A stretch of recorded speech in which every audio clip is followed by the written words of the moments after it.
जमशेद जी टाटा उद्योग जगत के लिए हमेशा प्रेरणा का स्रोत रहे हैं। उन्होंने न सिर्फ शून्य से शुरुआत की, बल्कि एक ऐसे औद्योगिक घराने की स्थापना भी की जो वर्षों से व्यवसाय के साथ साथ नैतिकता का भी ध्यान रखता आ रहा है। अनेकों बार टाटा ग्रुप ने व्यावसायिक लाभ हानि को दरकिनार करते हुए देश और समाज की जरूरतों को ज्यादा महत्व दिया। यही कारण है कि टाटा कंपनी सबसे भरोसेमंद ब्रांड बनकर उभरी और लोगों के दिलो दिमाग पर छा गई। आइए टाटा समूह के संस्थापक जमशेद जी टाटा के जीवन से जुड़े कुछ महत्वपूर्ण पहलुओं को जानते हैं। जमशेद जी टाटा भारत के महान उद्योगपति तथा विश्व प्रसिद्ध औद्योगिक घराने टाटा समूह के संस्थापक थे। उनका जन्म 1839 में गुजरात के एक छोटे से कस्बे नवसारी में हुआ था। उनके पिताजी का नाम नौशेर वांजी तथा उनकी माता का नाम जीवनबाई टाटा था। पारसी पादरियों के अपने खानदान में नौशेर वांजी पहले व्यवसायी थे। भाग्य उन्हें बंबई ले आया, जहां उन्होंने व्यवसाय में कदम रखा। उस समय जमशेद जी की उम्र मात्र 14 वर्ष थी और इस उम्र में ही वे अपने पिता के व्यवसाय में हाथ बटाने लगे। जमशेद जी ने एल्फिंस्टन कॉलेज में प्रवेश लिया और अपनी पढ़ाई के दौरान ही उन्होंने हीराबाई दवू से विवाह कर लिया। वे 1858 में ग्रेजुएट हुए और अपने पिता के व्यवसाय से पूरी तरह जुड़ गए। 29 वर्ष की उम्र तक वे पूरी मेहनत के साथ पिता के कारोबार में हाथ बटाते रहे, पर उन्हें कहीं और पहुंचना था। इसीलिए अपनी बचत के 21,000 रुपयों की पूंजी के साथ उन्होंने एक ट्रेडिंग कंपनी की स्थापना की। वो दौर बहुत कठिन था। अंग्रेज अत्यंत बर्बरता से 1857 की क्रांति को कुचलने में सफल हुए थे। 1868 में 21,000 रुपयों के साथ उन्होंने अपना खुद का व्यवसाय शुरू किया। सबसे पहले उन्होंने एक दिवालिया तेल कारखाना खरीदा और उसे एक रुई के कारखाने में तब्दील कर दिया। इसके साथ ही उसका नाम बदल कर रखा अलेक्जेंडर मिल। 2 साल बाद उन्होंने इस मिल को अच्छे खासे मुनाफे के साथ बेच दिया। इस पैसे के साथ उन्होंने नागपुर में 1874 में एक रुई का कारखाना लगाया। महारानी विक्टोरिया ने उन्हीं दिनों भारत की रानी का खिताब हासिल किया था और जमशेद जी ने भी वक्त को समझते हुए उस कारखाने का नाम एम्प्रेस मिल रखा, यानी कि महारानी मिल। 1869 तक टाटा परिवार को एक छोटा व्यापारी समूह समझा जाता था। इसे मुंबई व्यवसाय जगत में पीछे की बेंच पर बैठने वाला माना जाता था। जमशेद जी ने इस भ्रम को तोड़ते हुए एम्प्रेस मिल बनाई, जो उनकी पहली बड़ी औद्योगिक कंपनी थी। जब जमशेद जी ने नागपुर में कॉटन मिल बनाने की घोषणा की, उस वक्त मुंबई को टेक्सटाइल नगरी कहा जाता था। उस समय अधिकांश कॉटन मिल्स मुंबई में ही हुआ करती थीं। इसीलिए जब जमशेद जी ने नागपुर को चुना तो उनकी बड़ी आलोचना हुई। एक मारवाड़ी फाइनेंसर ने एम्प्रेस मिल में निवेश करने की बात पर कहा, इस कंपनी में पैसा लगाना तो मिट्टी में सोना दबाने जैसा है। दरअसल जमशेद जी ने नागपुर को 3 कारणों से चुना था। कपास का उत्पादन आसपास के इलाकों में ही होता था, रेलवे जंक्शन भी पास ही था और पानी तथा ईंधन की प्रचुर मात्रा भी यहां पर उपलब्ध थी। साल 1874 में जमशेद जी टाटा ने वो कारनामा कर डाला जिसने भारतीयों का सीना चौड़ा कर दिया।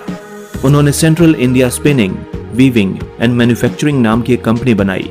ये एक भारतीय द्वारा शुरू की गई पहली कंपनी थी जिसके शेयरों का बंबई स्टॉक एक्सचेंज में कारोबार होता था।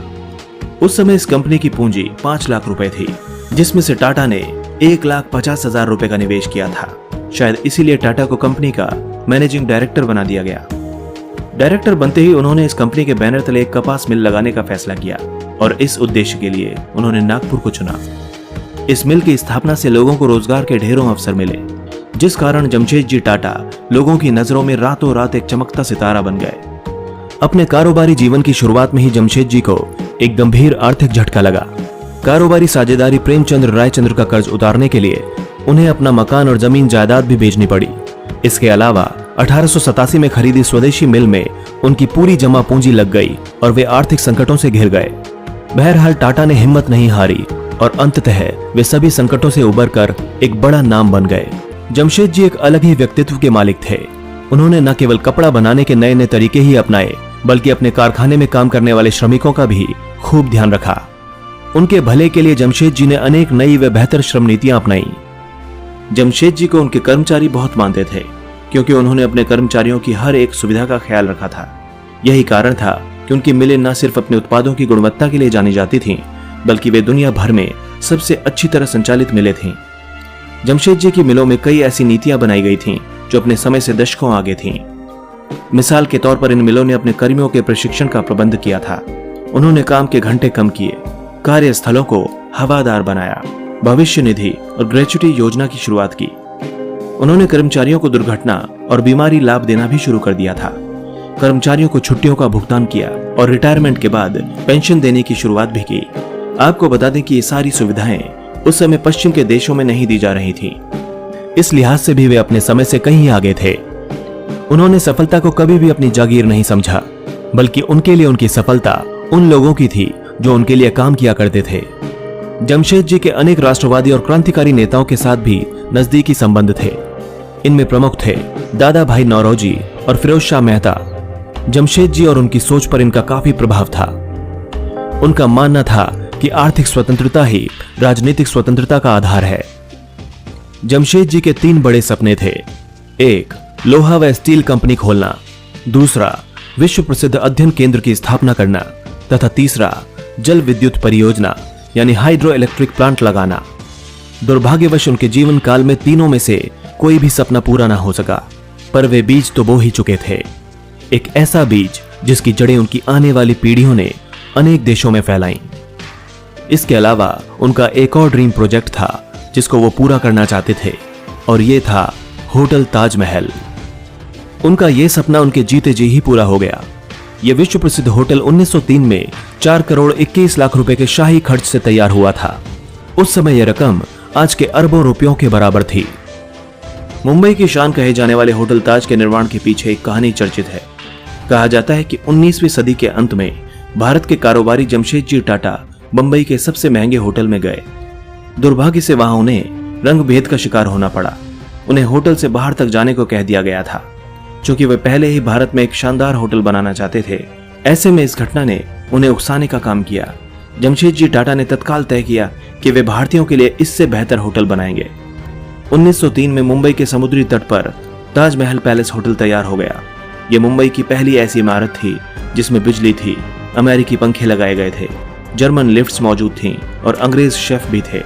उस समय यह होटल अन्य होटल्स की तुलना में काफी बेहतर था, जो आज भी भारत की एक धरोहर है।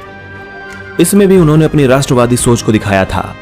उन दिनों स्थानीय भारतीयों को बेहतरीन यूरोपीय होटलों में घुसने नहीं दिया जाता था, इसीलिए उन्होंने ताजमहल होटल का निर्माण करवाया था, ताकि भारतीय नागरिक भी एक विश्व स्तरीय होटल में प्रवेश कर सकें।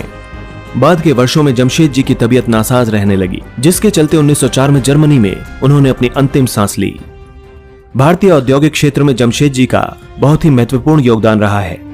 इन्होंने भारतीय औद्योगिक विकास का मार्ग ऐसे समय में प्रशस्त किया था जिस समय केवल यूरोपीय, विशेषकर अंग्रेज ही कुशल समझे जाते थे। औद्योगिक विकास कार्यों में जमशेद जी यही नहीं रुके। देश के सफल औद्योगिकरण के लिए उन्होंने इस्पात कारखानों की स्थापना की महत्वपूर्ण योजना बनाई।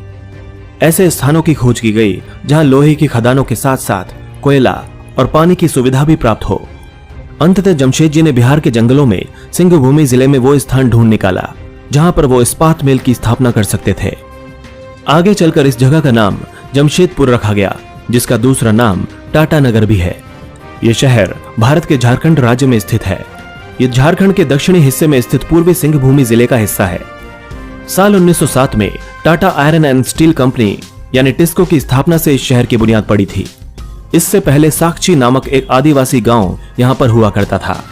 यहां की मिट्टी काली होने के कारण यहां का पहला रेलवे स्टेशन काली माटी के नाम से बनाया गया, जिसे बाद में बदलकर टाटा नगर कर दिया गया।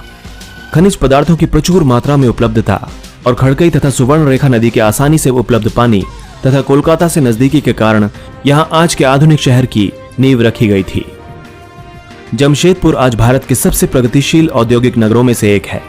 टाटा घराने की कई कंपनियों के उत्पादन इकाई जैसे TISCO, Tata Motors, Tiscon, tin plate, Timken और ट्यूब डिवीजन इत्यादि यहां कार्यरत हैं। जमशेद जी की अन्य बड़ी उल्लेखनीय योजनाओं में पश्चिमी घाटों के तीव्र जलप्रपातों से बिजली उत्पन्न करने वाला विशाल उद्योग है, जिसकी नींव 9 फरवरी 1911 को लानौली में गवर्नर द्वारा रखी गई थी। इससे बंबई की समूची विद्युत आवश्यकताओं की पूर्ति होने लगी। सफल औद्योगिक और व्यापारी होने के साथ साथ सर जमशेद जी टाटा उदार स्वभाव के व्यक्ति भी थे।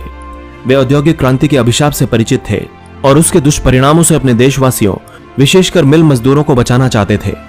इसी उद्देश्य से उन्होंने मिलों की चारदीवारी के बाहर उनके लिए पुस्तकालयों और उद्यानों आदि की व्यवस्था के साथ साथ दवा आदि की सुविधा भी उन्हें प्रदान करवाई।